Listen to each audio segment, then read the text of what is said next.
أعوذ بالله من الشيطان الرجيم. بسم الله الرحمن الرحيم.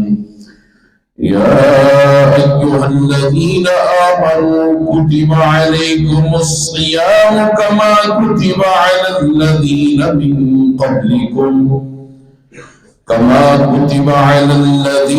من قبلكم لعلكم تتقون. صدق الله مولانا العظيم وبلغنا رسوله النبي الكريم الأمين ونحن على ذلك لمن الشاهدين والشاكرين والحمد لله رب العالمين. چشم بار ہو کہ رمضان آ گیا، چشم بار ہو کہ مہمان آ گیا، چشم بار ہو کہ رمضان آ گیا، دامن میں الہی تحفہ ذیشان آ گیا، بخشش بھی مغفرت بھی جہنم سے بھی نجات، دستے طلب بڑھاؤ کہ رمضان آ گیا، دستے طلب بڑھاؤ کہ رمضان آ گیا۔ نہایت واجب الاحترام سامعین و حاضرین، اللہ رب العزت کا یہ لطف و کرم اور بے پایہ احسان کہ جس کی توفیق سے آج ہم ایک مرتبہ پھر رمضان المبارک کی اس مبارک مہینے میں داخل ہوئے، اور اس کا پہلا عشرہ جو عشرہ رحمت ہے اس سے فیضیاب ہونے کے لیے روزے اس کی بارگاہ میں خالص نیت کے ساتھ رکھ رہے ہیں۔ نماز تراویح جسے قیام اللیل کہا جاتا ہے، اسے ادا کرنے کے لیے ہر روز مسجدوں میں کشاں کشاں آ رہے ہیں۔ اپنی عبادات، اپنی ریاضات، اپنا ذکر، اپنا فکر دوسرے 11 مہینوں کی نسبت اس مہینے میں بڑھا دیا جاتا ہے۔ رمضان کا مہینہ بڑی ہی رحمتوں، برکتوں اور الفتوں والا مہینہ ہے۔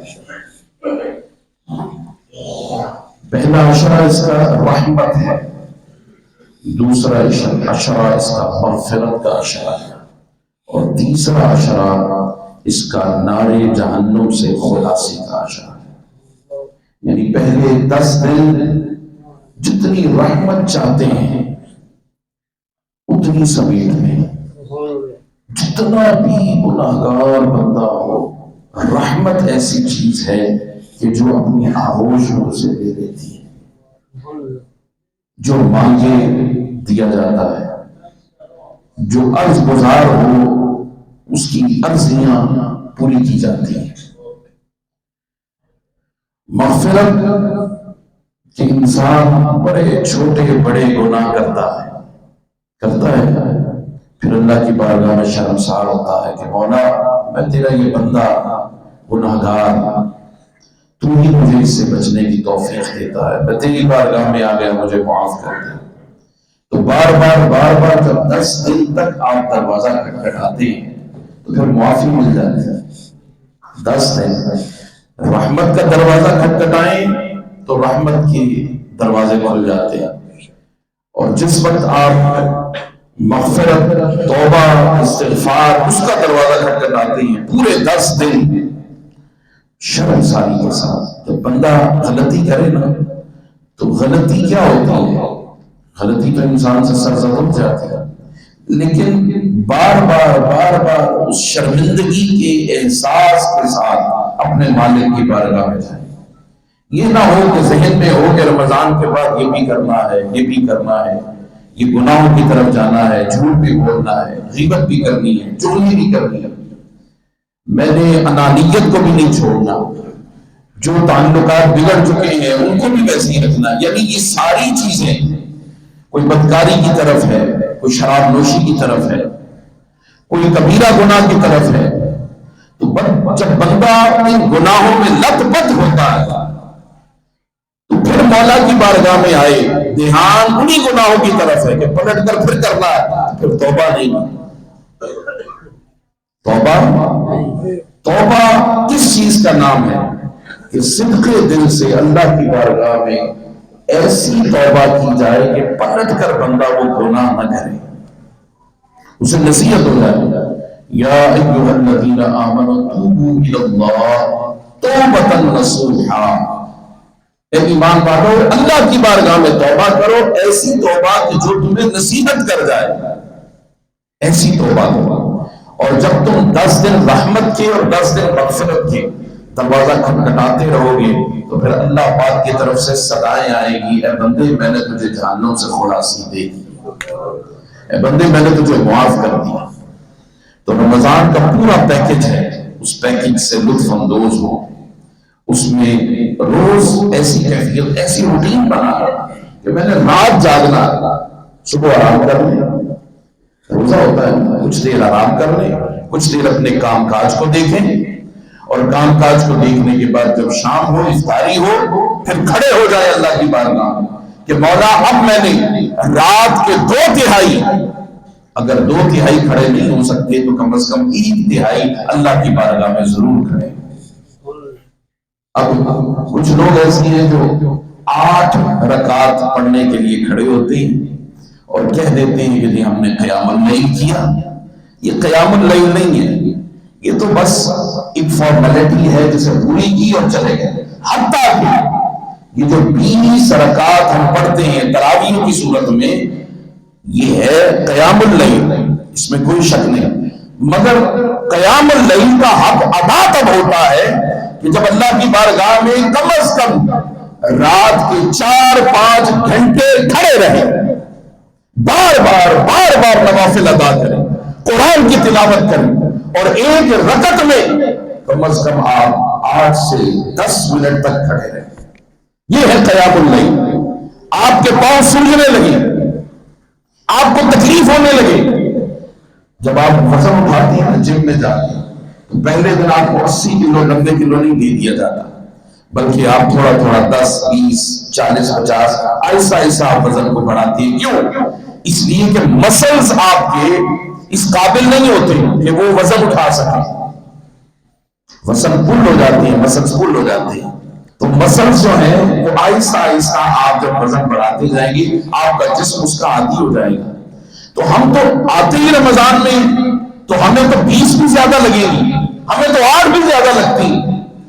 تو اگر ہم آپ چاہتے ہیں اللہ کی بارگاہ میں، مولا کی بارگاہ میں کہ مولا قیام کر کے ہم تجھے راضی کر لیں، تو قیام کر کے اس کو راضی کرنے کا طریقہ یہ نہیں ہے کہ 10 منٹ کے لیے مسجد میں آئے اور چلے گئے، اور پھر کمال ہے حفاظ پہ بھی اور کمال ہے سننے والوں پہ بھی، نہ حافظ کو پتہ پڑھ کے رہا ہوں اور نہ کچھ لوگوں کو پتا ہے کیا پڑھا ہے۔ ہاں تلاوت قرآن کا تو ثواب ہے، شروع ہوتا ہے الف لام میم چلو سپارہ ختم ہو گیا۔ سیخ سبحان اللہ سبحان اللہ کیا پڑھا کوئی پتا نہیں۔ تلك الرسل فضلنا بعضهم على بعض منهم كلم الله ورفع بعضهم درجات وبعض کیا پڑھا کوئی پتا نہیں۔ لن تروا الله حتى تنفقوا مما تحبون وما تنفقون شيئا فإن الله عليم، کیا پڑھا کوئی پتا نہیں۔ والمحصنات من النساء إلا ما ملكت أيمانكم كتاب الله عليكم وأحل لكم ما وراء ذلكم تتقوا ما لكم أحسن غير المساكين، وأما پڑھا چلا گیا آگے انسان وَإِذَا سَمِعُوا مَا أُنزِلَ إِلَى الرَّسُولِ تَرَى أَعْيُنَهُمْ تَفِيضُ مِنَ الدَّمْعِ مِمَّا عَرَفُوا مِنَ الْحَقِّ، کیا پڑھا کوئی پتا نہیں۔ حرمت عليكم أمهاتكم وبناتكم وأخواتكم وأمهاتكم وخالاتكم وبنات الأخ وبنات الأخت وأمهاتكم اللاتي أرضعنكم، یہ تو گردان ہے بھئی قرآن پڑھا جائے ٹھہر کر قرآن، یہ ہے قیام اللیل۔ آپ کھڑے ہو، آپ کو کم از کم ایک لفظ کی سمجھ آئے یہ کیا پڑھ رہا ہے، تلاوت میں لذت آئے۔ ہم تلاوت میں لذت نہیں، ہم جسم میں لذت چاہتے ہیں، اور فٹافٹ جس طرح بھی ہو اور قرآن پڑھے اور یہاں سے یہ قرآن سننا نہیں، قرآن کی توہین ہے، یہ قرآن سننا نہیں۔ قرآن کو ورتل القرآن ترتیلا، ہم مکہ المکرمہ دیکھیں، اب مسجد حرام دیکھیں، وہاں قرآن پڑھا جاتا ہے، کمال پڑھا جاتا ہے۔ اور دنیا میں مصر میں آپ چلے جائیں، آپ دیگر ممالک اتنے اسلامی ممالک مراکش میں آپ چلے جائیں، اب وہاں دیکھیں ٹھہر ٹھہر کر قرآن پڑھا جاتا ہے، حتیٰ کہ ہمارے پشاور کے دوست ہمارے ساتھ درس نظامی میں پڑھا کرتے ہیں، پٹال تھے، تو وہ کہتے ہیں کہ ہمارے ہاں رواج ہی نہیں ہے کہ ہم ایک قرآن پاک پورے رمضان میں سنیں، یہ رواج ہی نہیں ہے۔ ہم تو کیا کرتے ہیں 5 روز کے اندر ایک قرآن ختم کرتے ہیں، اور پوری رات قرآن چل رہا ہے، قہوہ بھی چلتا ہے، قرآن بھی چلتا ہے، بس نسوار نہیں چلتی۔ وہ کہتے ہیں باقی سب کچھ چلتا ہے رمضان المبارک میں۔ تو رمضان میں یہ بات نہیں ہے کہ آپ نے 20 تراویح ہر روز پڑھی تو نہ میں نے حق ادا کر دیا تیرے بندہ ہونے کا، اب مجھے معاف کر دے، اب کرم نواز۔ قرآن ایسی جگہ پر سنے جہاں پر 4 بندے ہوں مگر قرآن پڑھنے والا ساری رات قرآن پڑھے۔ کتنے بجے عشاء ہوتی ہے؟ 8 بجے، تو کم از کم 12 بجے تک آپ قرآن سنتے رہے، اس لیے کہ یہ قرآن ہے جو رمضان میں نازل ہوا۔ اللہ پاک نے ارشاد فرمایا یا ایھا الذین آمنوا کتب علیکم الصیام، اے ایمان والو تم پر روزے فرض کر دیے گئے۔ یہ الصیام کا معنی صرف روزہ بھی ہے، یہ جمع کا صیغہ نہیں ہے، یہ ہے مصدر۔ تو اس معنی میں یہ آئے گا کہ اے ایمان والو تم پر روزہ فرض کر دیا گیا ہے، کما کتب علی الذین من قبلکم، جیسا کہ تم سے پہلے امتوں پر فرض کر دیا گیا تھا۔ اس کا فائدہ کیا ہے؟ سب سے بڑا فائدہ یہ ہے لعلکم تتقون، تاکہ تم متقی بن جاؤ، پرہیزگار بن جاؤ۔ کس چیز سے پرہیز؟ گناہوں سے پرہیز، انانیت سے پرہیز، حرام سے پرہیز۔ فرمایا تم نے پرہیز کرنا ہے، اور نماز نہ پڑھنے سے پرہیز، کہ نماز پڑھنی ہے، عبادت نہ کرنے سے پرہیز، کہ عبادت نہ کرتے، اب پرہیز کرنا کہ عبادت کرنی ہے، تو تمہیں متقی بناتا ہے۔ اب آپ دیکھ لیں کہ یہ خاص اللہ پاک نے حضور علیہ السلام کی امت کو یہ شرف بخشا ہے۔ وہ شرف کیا ہے کہ اللہ پاک ایک طرف انعام دیتا ہے، تحفہ دیتا ہے، اور دوسری طرف اس کی جزا بھی عطا کر دیتا ہے۔ یہ نہ سمجھے کہ رمضان المبارک کے ہم نے روزے رکھی ہیں، پتہ نہیں اس کا نتیجہ کیا نکلے گا۔ اللہ پاک نے کہا کہ روزے رکھو، نتیجہ فوراً دیکھ لینا۔ اگر تمہارے اندر تقویٰ آ گیا ہے، اگر تمہارے اندر پرہیزگاری آ گئی ہے، اگر تمہارے اندر گناہوں سے بچنا آ گیا ہے، اور جو کچھ پچھلی زندگی میں کرتے تھے اب اس سارے اعمال قبیحہ سے تم نے نجات حاصل کر لی ہے، فرمایا پھر تو تمہیں تمہارے روزے قبول ہو گئے۔ تو یا ایھا الذین آمنوا، اے ایمان والو تم پر روزہ فرض کر دیا ہے جیسا کہ تم سے پہلے۔ یہ کیوں فرمایا تم سے پہلے لوگوں پر جیسے روزہ فرض کیا تھا؟ اس وجہ سے کہ لوگوں کو گھبرانا نہیں ہے، روزہ رکھنے سے کوئی مر نہیں جاؤ گے۔ فرمایا پہلے بھی لوگ روزہ رکھتے تھے، صدیوں سے رکھتے چلے آ رہے ہیں، اور یہ روزہ اللہ کے لیے رکھتے تھے۔ جب انہوں نے روزہ رکھا تو موت ان کو اچکنے کے لیے نہیں آئی۔ فرمایا اگر تم بھی روزہ رکھو گے تو مرو گے نہیں، بلکہ اللہ پاک تمہیں اور قوت اور طاقت عطا فرمائے گا، تمہارے رزق میں اور برکت عطا فرمائے گا۔ لعلکم تتقون، یہ اس لیے ہے تاکہ تم پرہیزگار ہو جاؤ۔ پہلے کون سے روزے فرض تھے؟ حضرت آدم علیہ نبینا علیہ السلام، اور اس کے بعد اور پھر حضور سے پہلے امتوں میں 3 روزے فرض تھے۔ کتنے؟ 13، چاند کی 13 تاریخ، چاند کی 14 تاریخ اور چاند کی 15 تاریخ۔ اس کو ایام بیض کے روزے کہتے ہیں، بیض بھی کہتے ہیں، یعنی جب چاند پوری طرح چمک دمک رہا ہوتا ہے، ان میں روزہ رکھا جائے۔ ان میں کیا کیا جائے؟ روزہ رکھا جائے۔ تو جو پہلی امتیں تھیں وہ اس میں روزہ رکھتی تھی۔ حضور علیہ السلام ہر مہینے 13، 14، 15 کا روزہ رکھتے تھے، اور ہر ہفتے پیر کا روزہ حضور صلی اللہ علیہ وسلم رکھتے تھے۔ اسی طرح جمعرات کا روزہ بھی۔ تو روزہ جو ہے وہ پہلی امتوں پر اس طرح پورے مہینے میں فرض نہیں تھے۔ حضور صلی اللہ علیہ وسلم جس وقت مدینہ طیبہ تشریف لائے تو مدینہ طیبہ میں دوسرے سال حضور صلی اللہ علیہ وسلم کی امت پر یہ روزے فرض کر دیے گئے تھے۔ کب فرض کیے گئے؟ جب مدینہ طیبہ تشریف لائے، اور 2 ہجری میں ہجرت کرنے کے دوسرے سال یہ روزے فرض کر دیے گئے، اور میرے آقا کریم صلی اللہ تعالی علیہ وسلم نے اپنی حیات مبارکہ کے 9 رمضان پائے، 9 رمضان المبارک پائے، اور 10ویں رمضان المبارک سے پہلے ربیع الاول شریف میں حضور صلی اللہ تعالی علیہ وسلم کا وصال ظاہری ہوا۔ اب یہ روزہ جو ہے اس کا مطلب کیا ہے، یہ اس بات کو آپ سمجھیے گا، یہ بڑی خاص بات ہے ہر ایک شخص کے لیے سمجھنے کے لیے کہ روزے کا معنی کیا ہے۔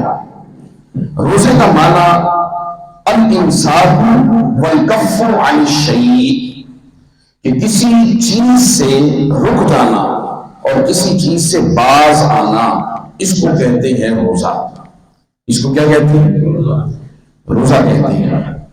جیسا کہ قرآن مجید میں ہے کہ حضرت مریم علیہ السلام، آپ حضرت عیسیٰ علیہ السلام کو لے کر جب لوگوں کے سامنے آئی تو انہوں نے دیکھا اور انہوں نے کہا یہ بچہ کہاں سے لے کر آئی، یہ بچہ؟ تو آگے سے انہوں نے جواب دیا انی نذرت للرحمن صوما فلن اکلم اليوم انسیا۔ کہا کہ یہ بچہ جواب نہیں دیا، اللہ نے پہلے سے فرما دیا تھا کہ مریم جب تم سے پوچھنے لگے تو تم کہنا میں روزے سے ہوں۔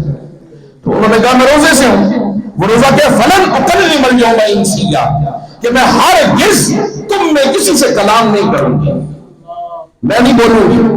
تو وہاں پر خاموش رہنا، رک جانا، بولنے سے رک جانا، اس کا معنی ہے الصیام، روزہ۔ کیا؟ اور شرعی طور پر اس کا معنی کیا ہے؟ لغوی اعتبار سے تو ہے رک جانا، شرعی طور پر اس کا معنی ہے الامساک نہارا عن المفطرات، کہ دن کے وقت ایسی چیزوں سے رک جانا جو روزے کو توڑنے والے ہیں۔ بنیت من اہلہ، یعنی وہ جو روزہ رکھنے والا ہے وہ اس کی نیت کا بھی اہل ہو، اگر وہ نیت کا اہل نہیں ہے تو پھر وہ روزہ نہیں رکھ سکتا۔ تو کب سے رکھنا ہے؟ من طلوع الفجر، طلوع فجر سے لے کر الی غروب الشمس، غروب الشمس تک رکھنا ہے۔ اب الامساک، یہاں پر امساک رک جانا، کس سے؟ ایسی چیزوں سے جو روزے کو توڑنے والے ہیں۔ تو روزے کو توڑنے والی چیزیں کون سی؟ بولیں کھانا، آپ نے کھا لیا تو روزہ ٹوٹ گیا، آپ نے پی لیا تو روزہ ٹوٹ گیا۔ شہوات، گو کہ کھانا بھی حلال ہے، پینا بھی حلال ہے، اور شہوات اپنی بیویوں سے پوری کرنا یہ بھی حلال ہے، مگر اس کے باوجود بھی رب کائنات نے فرمایا تم نے شہوات سے بھی رکنا ہے، بے شک حلال ہے، تم نے کھانے سے بھی رکنا ہے اور پینے سے بھی رکنا ہے۔ تو کھانے اور پینے سے رکنے کا فائدہ کیا ہوگا؟ فرمایا فائدہ یہ ہوگا کہ اس میں تمہیں 2 خوشیاں ملیں گی۔ للصائم فرحتان، فرمایا روزے دار کے لیے 2 خوشیاں ہیں۔ فرحت عند فطرہ، فرمایا ایک تو افطار کے وقت جب وہ اللہ کی نعمتوں کو دیکھتا ہے اور افطار کرتا ہے تو فرمایا اس کو افطار کرنے کی سب سے زیادہ خوشی ہوتی ہے، فرمایا یہ ایک خوشی ہے۔ اور دوسرا وفرحت عند لقاء ربہ، اور دوسری خوشی وہ ہے کہ جب بندہ اللہ کی بارگاہ میں پہنچے گا قیامت کے دن تو رب کائنات ہر کسی کو جنت دے گا، کسی کو حوریں دے گا، کسی کو قصور دے گا، کسی کو باغات دے گا، کسی کو محلات دے گا، لیکن جس وقت بندہ روزے دار ہوگا وہ کھڑا ہوگا، پوچھا جائے گا یہ کیوں کھڑا ہے؟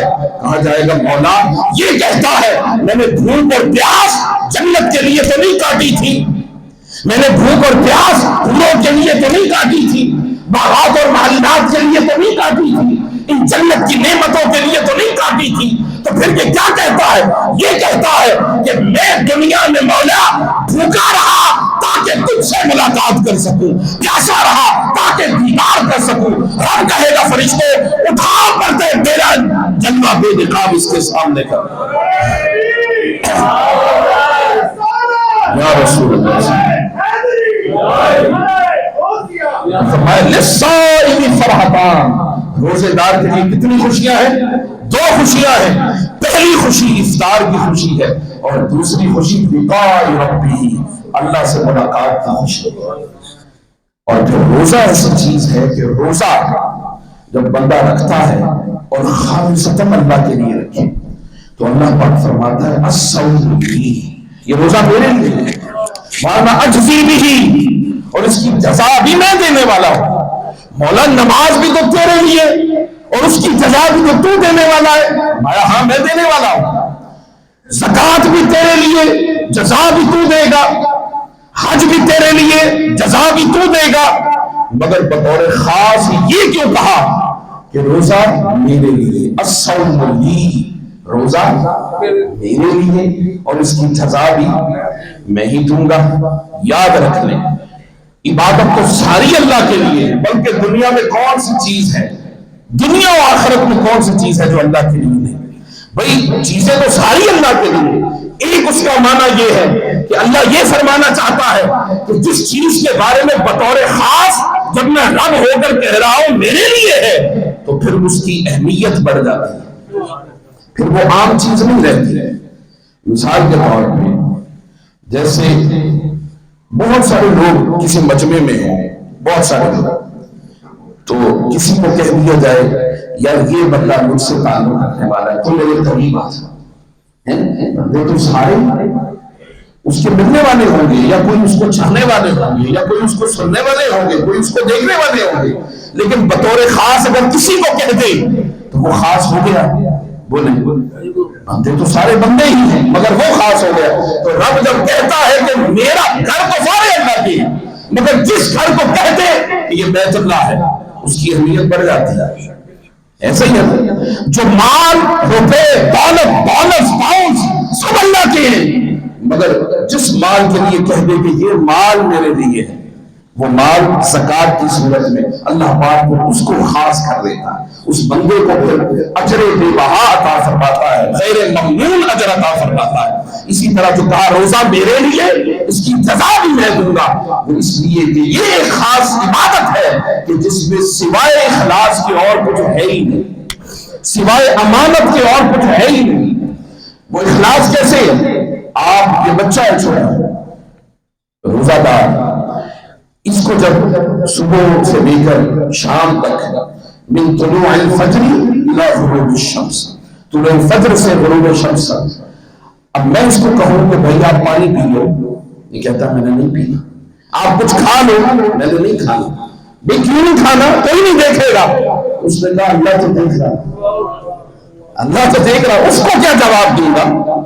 آپ نماز میں وہ خالصیت نہیں جو روزے میں ہے، زکوٰۃ میں وہ خالصیت نہیں، کہیں نہ کہیں دکھلاوا ہے۔ نماز پڑھ رہے ہیں، ریاکاری آ سکتی ہے، روزے میں نہیں آ سکتی۔ حج ہے، ہم جب حج کرنے گئے نا 2018 میں، تو ہمارے ساتھ کچھ لوگوں نے حج کیا۔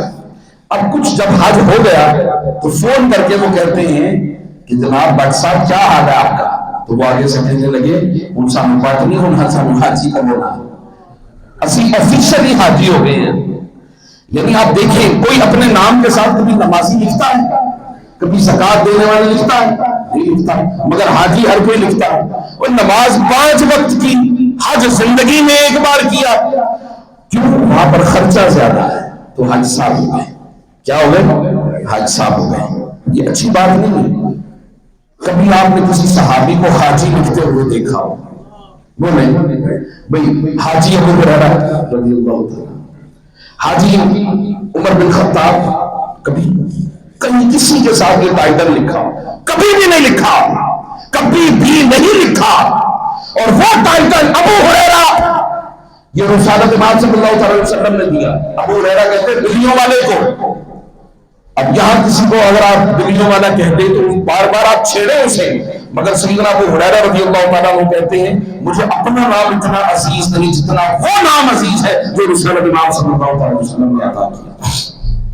تو روزہ اس میں ایسی خالصیت ہے، اتنا اخلاص ہے کہ بندہ اس میں دکھاوا نہیں کرتا، دکھلاوا نہیں کرتا، ریاکاری نہیں کرتا، وہ صرف اور صرف اللہ کی رضا کے لیے، اس لیے اس کی جزا بھی اللہ فرماتا ہے کہ میں ہی قیامت کے دن دوں گا۔ پہلی بات تو یہ ہے۔ دوسری بات یہ ہے کہ ہر عمل اس کو فرشتے لکھ لیتے ہیں، ہر عمل کو آپ نے نیکی کی، فرشتے نے لکھی، اس نے نیکی کی 10 گنا دے دو، اس نے نیکی کی 70 گنا دے دو، اس نے نیکی کی 700 گنا دے دو، اس نے نیکی کی اس سے بڑھا دو، ہر نیکی کا اجر فرشتے لکھ لیتے ہیں۔ اب جب روزہ رکھا تو جب روزہ رکھ لیا تو فرشتوں نے کہا مولا 10 لکھوں؟ فرمایا نہیں۔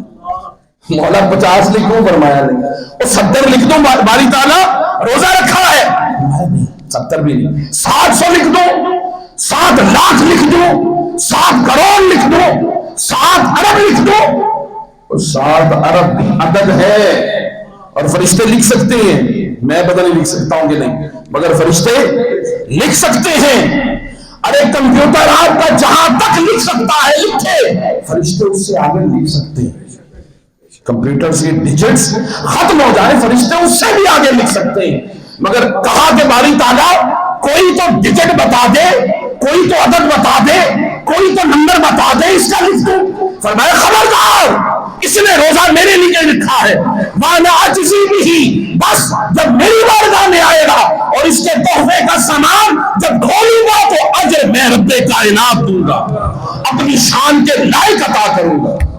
اس لیے لوگوں یہ روزہ پورے رمضان المبارک میں ایک روزہ چھوڑ دے، یا رسول اللہ روزہ چھٹ گیا اب کیا کروں؟ فرمایا ارے بدبخت، تو نے روزہ چھوڑ دیا، خدا کا انعام چھوڑ دیا، خدا کا مہمان چھوڑ دیا، کیا تو نے اپنے اوپر ظلم کر لیا؟ یا رسول اللہ کیا کرے؟ فرمایا اب 60 روزے پے در پے رکھو، ایک روزہ چھوڑا ہے، رکھے کتنے؟ 60 روزے۔ اچھا یا رسول اللہ پہلا رکھا 10 رکھ لیے، 20 رکھ لیے، 50 رکھ لیے، 55 رکھ لیے، اب 58ویں دن روزہ رکھا مگر اس سے اگلے دن نہیں رکھا، فرمایا پھر شروع کرو، پھر شروع کرو۔ تو کتنے 60 روزے پے در پے رکھنے پڑیں گے، نہیں تو 60 مسکینوں کو کھانا کھلانا پڑے گا۔ کھانا کھلانا ذرا آسان ہے، مگر یاد رکھنے کہ جب حضور علیہ السلام یہ بیان فرما رہے کہ ایک روزہ چھوڑو گے تو اتنی مشقت اٹھانی پڑے گی، تو اس سے بہتر نہیں ہے کہ روزہ رکھنا، تو روزے کو کبھی بھی چھوڑنا نہیں چاہیے۔ اب رات جاگیں گے، سحری بھی کریں گے، وقت سے کریں گے، اور پھر اذانوں کے وقت اکثر لوگ کھا رہے ہوتے ہیں۔ اب تو رواج تھوڑا بدل گیا ہے، سوشل میڈیا کی وجہ سے لوگوں کو کافی شعور آ گیا ہے، تو روزے کا وقت کتنا ہے تو سحری اذان سے یعنی 5 منٹ پہلے آپ سحری کو ختم کر دیں۔ اور افطار میں جو ہمارے کیلنڈرز پر جو وقت اوقات ہوتے ہیں وہ ہمیشہ سورج غروب ہونے کے 1 یا 2 منٹ کے بعد کے ہوتے ہیں، عموماً ایسا ہوتا ہے تاکہ روزہ آپ کا خراب نہ ہو۔ ابھی بھی کچھ ایک طبقہ ایسا ہے کہ جو سورج کی سرخی دیکھتا ہے، جیسے ہی سرخی ختم ہوئی فوراً کھجور اپنے منہ میں ڈال لیتے ہیں، افطار کر لیتے ہیں۔ یہ سنت طریقہ حضور علیہ السلام جہاں بھی جاتے ہیں روزے سے ہوتے، آپ کسی نہ کسی کو یا مسجد کی چھت پر چڑھا دیتے یا آپ کسی اونچی چوٹی یا ٹیلے پر چڑھا دیتے، وہ دور سے دیکھتا سورج کی لالی کم ہوئی، جیسے ہی لالی کم ہوتی تھی اب چونکہ رات ہو گئی فوری طور پر حضور علیہ السلام کھجور اپنے دہن مبارک میں ڈال لیا کرتے تھے، کھا لیا کرتے تھے۔ تو یہ جو وقت اوقات ہوتے ہیں، اکثر مسجد میں بھی ایسا ہوا کہ لوگ بھول کر فٹافٹ جا کر اذان دے دیتے ہیں، وہ 5-7 منٹ پہلے ہی اذان دیتے ہیں۔ تو اگر 5-7 منٹ 8 منٹ لیٹ بھی کھا لیں گے تو اس کا یہ مطلب نہیں ہے آپ کا روزہ نہیں ہوا، آپ کا روزہ پھر بھی ہوگا، آپ کا روزہ ہوگا۔ تو روزے اللہ پاک نے فرض کیے ہیں، لیکن جو مریض ہو فمن کان منکم مریضا او علی سفر فعدۃ من ایام اخر، رب کائنات نے فرمایا جو کوئی تم میں سے مریض ہو، بیمار ہو جائے، اور بیماری کیا ہے؟ یار اٹھے نہیں جا رہے ہیں، یہ بیماری نہیں ہے، یار آنکھ درد ہو یہ بیماری نہیں ہے، پیٹ میں درد ہے یار بیماری نہیں ہے، ہلکا سر میں درد ہے بیماری نہیں ہے، بلکہ وہ بیماری کہ جس سے جان جانے کا خوف ہو، ایسی بیماری ہو تو ایسی صورت میں روزہ آپ چھوڑ سکتے ہیں، یا پھر آپ کی بیماری کا فیصلہ آپ کا ڈاکٹر کرے گا۔ اکثر علماء نے فرمایا کہ یہ جو بیماری ہے نا اس کا فیصلہ آپ نہیں کریں گے، اس کا فیصلہ اطباء کریں گے، ڈاکٹر کریں گے، مگر ڈاکٹر بھی وہ ہو جو صاحب ایمان ہو، جو ایماندار ہو۔ اب یہاں ہمارے صدر میں بھی کچھ ڈاکٹر ہیں جو قادیانی بھی ہیں، اب ان کے پاس جائیں گے وہ تو کہیں گے کوئی گل نہیں، روزہ ہی نہ رکھتا، فدیہ دیتا ہے، ایسے ہی تو ایسا ڈاکٹر ہو جو خود بھی شریعت پر عمل کرنے والا ہو. جب اس سے بات کریں گے وہ دیکھیں گے کہ آپ کی بیماری ایسی ہے کہ جان جانے کا خوف ہے, تو پھر روزہ آپ چھوڑ سکتے ہیں. اور پھر اس کے بدلے میں کیا ہوگا؟ فرمایا مسکین کو کھانا, فدیۃ طعام مسکین. قرآن نے کہا کہ وہ فدیہ ہے. کیا فدیہ ہے؟ فرمایا ایک مسکین کو 2 وقت کا کھانا کھلانا. بس وہ کھانا کھلا دیں گے تو آپ کا فدیہ ادا ہو جائے گا. لیکن وہ روزہ بھی آپ نے ادا کرنا ہے. کب اس کی قضا کرنی ہے؟ رمضان کے بعد. کب کریں؟ فرمایا جب سردیاں آئیں تب کر لو, جب آسانی ہو تب کر لو, دن اب بڑے ہیں چھوٹے ہو تب کر لو. یعنی اس میں پھر کوئی سختی نہیں ہے. وہ ایک روزہ جب چھوڑا تھا, اب رمضان گزرنے کے بعد وہی روزہ پھر سے رکھ لینا ہے. ایک تو یہ بات. اور دوسری بات کہ کوئی مسافر ہو, تو مسافر کسے کہتے ہیں؟ کم از کم آپ یوں یعنی موٹا موٹا حساب یوں رکھ لیں کہ 100 کلومیٹر 98 سے 100 کلومیٹر, میل نہیں کتنا, اور تقریباً 50 میل آپ کہہ لیں, 45 سے 50 میل جب آپ سفر کر چکے تو جب وہ سارا حساب گزارنے 100 میل کا, اس کے بعد جس طرح آپ کی 4 رکعت والی نماز جو ہے وہ قصر ہو جاتی ہے. قصر کا معنی ہے توڑنا, ٹوٹ کر 2 رکعت ہو جاتی ہے. اسی طرح جب روزے دار ہو تو وہ روزہ افطار کر سکتا ہے, وہ روزہ نہ رکھے. لیکن اللہ پاک نے فرمایا اگر تم رکھ لو تو یہ تمہارے لیے بہتر ہے, اس لیے کہ روزے سے بڑا انعام کوئی بھی نہیں ہے. روزے سے بڑا انعام کوئی نہیں ہے. اور پھر روزے کا انعام وہی انعام ہے جو اللہ نے دیا. اس کی انعامات کا کچھ ذکر اللہ پاک نے بھی ارشاد فرمایا. والصائمین والصائمات والحافظین فروجهم والحافظات والذاکرین اللہ کثیرا والذاکرات اعد اللہ لهم مغفرۃ واجرا عظیما. فرمایا روزے دار مرد اور روزے دار عورتیں, کیا شان ہے اللہ پاک نے, کیا عزت بخشی ہے. کہیں ایمان کی بات ہے تو فرمایا یا ایھا الذین آمنوا, علیحدہ عورتوں کا ذکر نہیں کیا, مگر روزے میں اللہ پاک نے عورتوں کو اور مردوں کو علیحدہ علیحدہ ذکر کیا. والصائمین, اور روزہ رکھنے والے, والصائمات, روزہ رکھنے والی, والحافظین فروجہم, اور اپنے فرجوں کی یعنی شرمگاہوں کی حفاظت کرنے والے مرد, والحافظات, اور عورتیں. فرمایا وہ اپنی شرمگاہوں کی حفاظت کرنے والے مرد اور شرمگاہوں کی حفاظت کرنے والی. والذاکرین اللہ کثیرا والذاکرات, فرمایا اللہ کا ذکر کثرت سے کرنے والے مرد اور اللہ کا ذکر کثرت سے کرنے والی عورتیں. اعد اللہ لهم مغفرۃ واجرا عظیما, اللہ پاک نے قیامت کے دن ان کے لیے مغفرت اور اجر عظیم تیار کر رکھا. اجر عظیم, اجر بے بہا عطا فرما. اور پھر فرمایا فَهُوَ فِي عِيشَةٍ رَاضِيَةٍ, سورہ الحاقہ, فَهُوَ فِي عِيشَةٍ رَاضِيَةٍ فِي جَنَّةٍ عَالِيَةٍ قُطُوفُهَا دَانِيَةٌ کلوا واشربوا ہنیئا بما اسلفتم فی الایام الخالیہ. سبحان اللہ. فرمایا فَهُوَ فِي عِيشَةٍ رَاضِيَةٍ, جو کوئی بھوک اور پیاس یہاں کاٹے گا اس کے لیے وہاں عیش کی زندگی ہے. یہاں غربت کی زندگی ہے, پیاس کی زندگی ہے, بھوک کی زندگی ہے. فرمایا وہاں عیش کی زندگی ہے. فی جنت عالیہ, وہاں بلند جنتیں اس کا انتظار کر رہی ہیں. قطوفها دانیہ, وہاں گچھے پھلوں کے لٹک رہے ہیں. فرمایا جائے گا یہ گچھے, یہ جنتیں, یہ نعمتیں, یہ سارے انعامات, کلوا واشربوا ہنیئا بما اسلفتم فی الایام الخالیہ, کہا جائے گا لوگوں کھاؤ پیو بما اسلفتم فی الایام الخالیہ. بھئی کس چیز کے سبب کھائیں, کس چیز کے سبب پیئیں؟ فرمایا وہ جو دنیا کے اندر تمہیں بھوک کاٹی تھی, پیاس کاٹی تھی, شہوات سے رک گیا تھا, اب اے میرے بندے اب تجھے میں اپنے دستر قدرت سے جنت کے دسترخوان سے کھلاتا ہوں اور جنت کے چشموں سے تجھے خود پلاتا ہوں. تو رب کھلاتا بھی ہے پلاتا بھی ہے.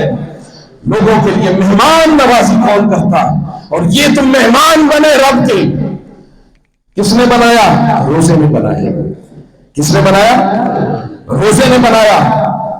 اور پھر روزے ایک موسیٰ علیہ السلام تھے, طور پر گئے. فرمایا موسیٰ تجھے کلام دینے والا ہوں اپنا، تیر کرا، جوتے اتار کرا، جوتے اتار کرا۔ حضور جوتے بھی پہنے ہوتے، سواری پر سوار ہوتے، اللہ کا کلام اتر رہا ہوتا۔ کہا موسیٰ جوتے اتار دے، باری تعالیٰ اتار دیا۔ روزے رکھ، 40 دن تک میری بارگاہ میں آیا ہے اس لیے کہ میرا کلام ہے، اور کلام موصوف کی صفت ہوتا ہے، کلام موصوف کی صفت ہوتا ہے، تو صفت میں موصوف کا کہیں نہ کہیں کوئی کمال ضرور ہوتا ہے۔ صفت میں موصوف کا کمال یعنی میرے بولنے کا ایک انداز ہے جو میرے ساتھ خاص ہے، وہ آپ کے ساتھ نہیں۔ میرا سننا میرے ساتھ خاص ہے، آپ کے ساتھ نہیں۔ میرا دیکھنا میرے ساتھ خاص ہے، آپ کے ساتھ نہیں۔ اسی طرح رب کا کلام ہے، اس کی صفت ہے۔